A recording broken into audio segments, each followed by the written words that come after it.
Hello मेरे दोस्तों, कैसे हैं आप लोग। मेरी उम्मीद और मेरा विश्वास आपके साथ है सब कुछ अच्छा और बेहतर होगा।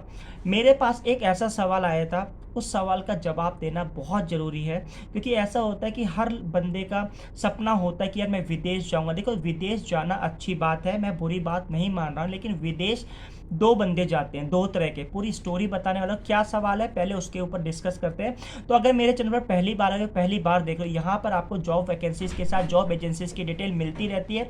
यहाँ की जो चीज़ें आपको मिलेंगी, इस पर फ्री वैकेंसी भी मिलेगी आपको एजेंसीज के थ्रू। सिंगापुर जाना चाहते हो, मलेशिया जाना चाहते हो, यूरोपियन कंट्रीज में जॉब है, पोलैंड, माल्टा, क्रोएशिया, बुल्गारिया, सर्बिया, यहाँ पर ईसीआर और ईसीआर पासपोर्ट पर ही आपको जॉब मिल जाएगी। और इंडिया में 10-15 हज़ार रुपये कमा रहे हो, अपॉर्चुनिटीज़ नहीं है, विदेश जाके आप काम कर सकते हो। एक सवाल आया था, उस सवाल का जवाब पूरा डिस्कस करने वाला हूँ, तो वीडियो को जरूर देखना। और विदेश जाने का सपना रखते तो इस चैनल की वीडियोस को जाके देख लेना, आपको वैकेंसी के साथ जॉब एजेंसीज क्या रिक्वायरमेंट रहती है, कौन सी सारी की इंफॉर्मेशन मिलती रहती है।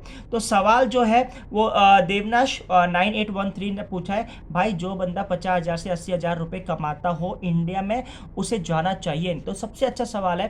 कहने का मतलब आप एज एग्जाम्पल 60,000 रुपये महीना कमा रहे हो, लेकिन विदेश जाना चाहिए या नहीं जाना चाहिए, पूरा मैं डिस्क्राइब करूंगा, और आपकी क्या राय है उसके ऊपर भी डिस्कस करना। तो देखो, ऐसा होता है, अगर इंडिया में 10-15 हज़ार रुपये कमा रहे हो तो भाई इंडिया में अपॉर्चुनिटीज़ नहीं है, अपने पास इतना फिनेंशियल बैकग्राउंड स्ट्रांग नहीं है, पढ़े लिखे भी नहीं है, तो एक अपॉर्चुनिटी है, विदेश जाके कुछ भी कर लेना, मेहनत कर लेना, आप 50,000 से 1 लाख रुपये आराम से कमा सकते हो।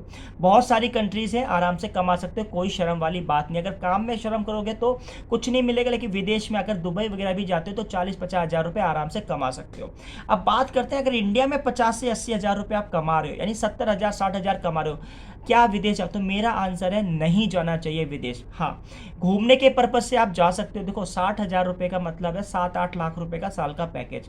अगर आप किसी भी कंट्री में घूमने जाओगे, यूएस कनाडा की बात नहीं कर रहा हूँ, और जो कंट्री जो घूमने लायक होती हैं, आपका जो पैकेज 10-15 दिन का 1 से 2 लाख रुपए का बनेगा, तो एक साल में आप एक ट्रिप मार सकते हो एज अ टूरिस्ट के भी।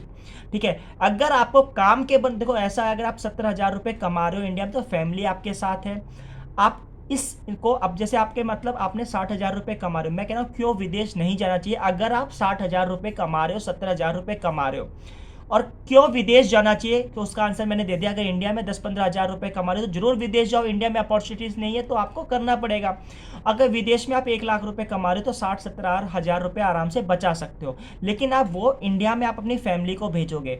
तो अगर इंडिया में ही आप 60-70 हज़ार रुपये कमा रहे हो तो आपको बेनिफिट है, आप अपनी फैमिली के साथ स्पेंड लाइफ कर सकते हो। मैं चाहता हूँ अगर आप 60-70 हज़ार रुपये कमा रहे हो, 30,000 रुपये आप अपनी फैमिली को, 70,000 कमा रहे हो, 30,000 अपनी फैमिली के एक्सपेंसेस के लिए, 40,000 रुपये को आप 10 साल तक इन्वेस्ट करना सीख लेना। अब वो इन्वेस्टिंग कैसी कैसी होती है, वो अगर आप उसके ऊपर वीडियो चाहते हो मैं बता दूंगा। तो देखो, ऐसा अगर आप 60-70 हज़ार रुपये कमा रहे हो, 30,000 फैमिली में मेरे हिसाब से एक अच्छी खासी हो जाती है सुविधा। अगर 40,000 रुपये आप बचा रहे हो और इसको इन्वेस्ट कर रहे हो हर महीने, इन्वेस्टिंग बहुत जरूरी है, बहुत सारे तरीके हैं। एक एग्जांपल के बताए तो अगर आप 25 साल के हो, आपकी शादी हो चुकी है, तो आप और अपनी वाइफ का जॉइंट अकाउंट पीपीएफ खुलाओगे, साल के आपको 3 लाख रुपए भरने हैं। आप 15 साल बाद आपके पास कितना पैसा होगा, मैं बता देता हूँ, आपके पास 1 करोड़ रुपए के आसपास होगा। एक ये इन्वेस्टमेंट है।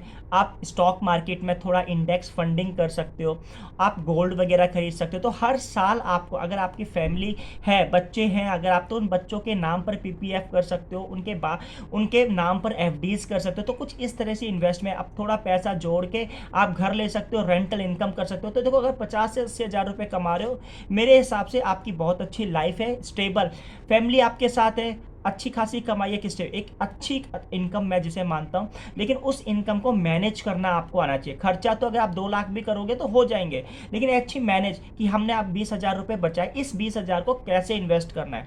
बहुत सारे तरीके होते हैं इन्वेस्टिंग करने के। तो आप आराम से साल के अगर 7 लाख रुपए में 3 लाख खर्च कर रहे हो, 4 लाख इन्वेस्ट कर रहे हो, तो अगले साल आपके पास 11 लाख रुपए होंगे। तो इस तरह से अगर 5 साल बाद आपके पास 1 करोड़ रुपए के आसपास होंगे। आई होप सो वीडियो अच्छी लगी होगी। वीडियो अच्छी लगी like subscribe. Thank you for watching this video.